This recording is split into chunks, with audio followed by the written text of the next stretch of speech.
Okay, so missiles lighting up the night sky. Each one feels like it's packed with decades of, I don't know, fury.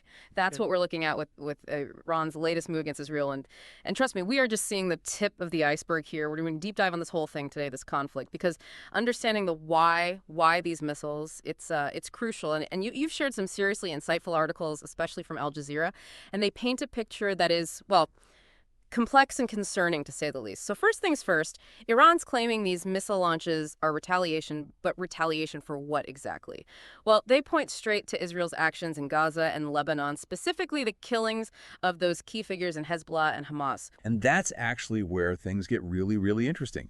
Hezbollah and Hamas, they're not just, random groups. They're seen as vital allies by Iran, essential, really, in their regional strategy. Imagine like a chessboard, right? You take out like your opponent's most powerful pieces. You're sending a message.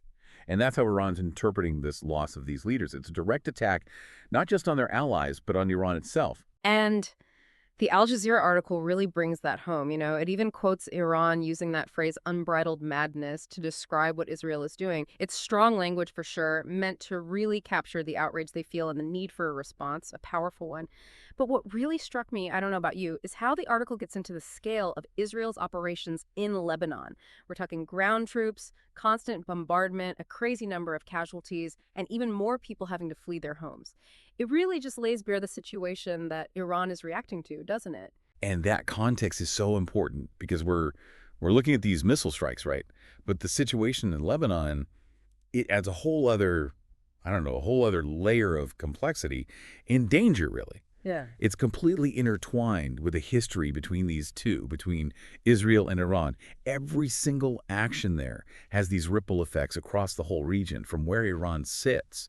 Watching what's happening in Lebanon just reinforces this narrative that they need to do something to stop what they see as, well, reckless aggression. It's like, I don't know, like someone just threw gasoline on a fire that was already out of control. Yeah, I think that's a pretty good way to put it. And it gets even more intense, because Iran isn't just talking about traditional retaliation. They're actually warning the U.S.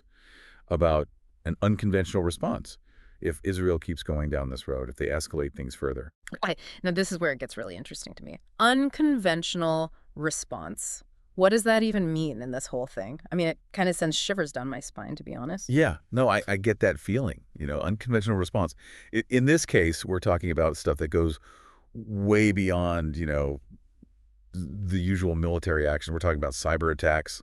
But, and this is the really unsettling part, we could be talking about attacks on, like, essential infrastructure. Oh, wow. Yeah, imagine, like, power grids going down, water supplies getting cut off, communications networks just collapsing. It's the kind of thing that could bring a country to its knees. Man, it's like something out of those dystopian movies we watch. Except, well, this is very, very real. And then, you know, it gets even more intense, especially when you look at the Al Jazeera article. They quote Iran directly, and this is a direct quote. They said, "The phase of unilateral self-restraint has ended." That's loaded. That whole unilateral self-restraint thing. Oh, absolutely. What do you make of that? Well, to me, it suggests that Iran feels like they've been holding back, like they've been, I don't know, showing restraint, you could say, even though they've been dealing with what they see as these Israeli provocations. Right. This wasn't just some off-the-cuff remark. It was deliberate. It's Right. like they're saying, we've been taking it, but no more. Things are different now. So how should we interpret that? Is this a deterrent? Are they basically just saying back off or else? Or is it, I don't know, is it a real threat that they might actually launch those cyber attacks if Israel retaliates? I say it's probably a little bit of both. Yeah. There's definitely an element of don't push us. Like Mhm. they want Israel and their allies to seriously think about taking things any further. But it also shows you how frustrated they are. They Yeah. feel like their security concerns just aren't being taken seriously. Remember, this is a country that feels backed into a corner. Yeah. They're dealing with sanctions. They're being, demonized by a lot of Western media. It's basically them saying, we're not going to just sit here and take it. We'll do whatever we have to do.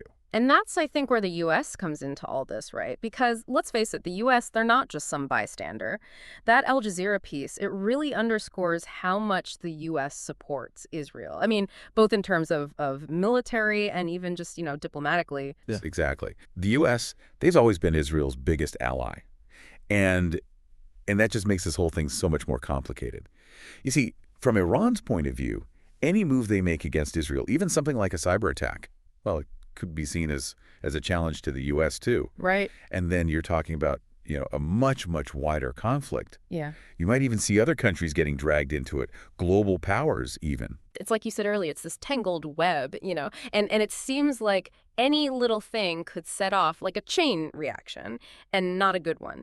I think what's really scary to me, and I'm sure a lot of our listeners feel the same way, is this, well, it's like a change in strategy for Iran, isn't it? It seems like Yeah. they're saying, we're not just going to sit back and watch while Israel picks off our allies one by one. Yeah, exactly. It feels like things are really, really getting tense now. Like we're on the edge of something much bigger. You used that phrase before, tangled web, and it stuck with me because, this isn't just about missiles flying around and cyber attacks, right? This feels way bigger, like some kind of power struggle, one that's been, I don't know, simmering for decades. And all sides have these long histories, these grudges even. You're absolutely right. If you want to wrap your head around what's happening now, you got to see the big picture, that whole geopolitical landscape of the Middle East. Mm-hmm. It's like, picture that chessboard again, but this time it's not just Iran and Israel calling the shots. You got the U.S., obviously a huge player, but then you've got Saudi Arabia, the UAE, Turkey, and they've all got their own things going on, their own alliances, and then right in the thick of it is Lebanon. And what's happening there is a brutal reminder of how quickly these tensions can turn into violence. And that's what really gets me about what Al Jazeera is saying. They're quoting these experts, and they basically say, Iran is drawing a line in the sand, right? Like, we're not going to just stand here and let you take out all our allies. But it's got to be a gamble, right? I mean, the stakes are so high. Oh, absolutely. It's a huge risk.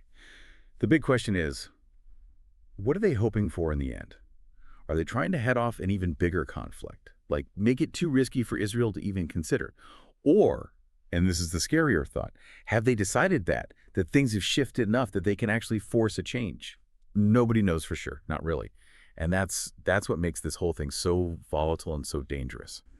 It's a lot to process, but I think you've given us a lot to think about today. This isn't the kind of conflict that just goes away or has easy answers, but if we understand what led to this, who the players are, and what they want, well, at least we can start to understand just how serious this all is.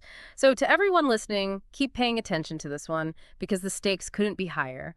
And as we've seen today, sometimes the most dangerous move is the one you don't see coming.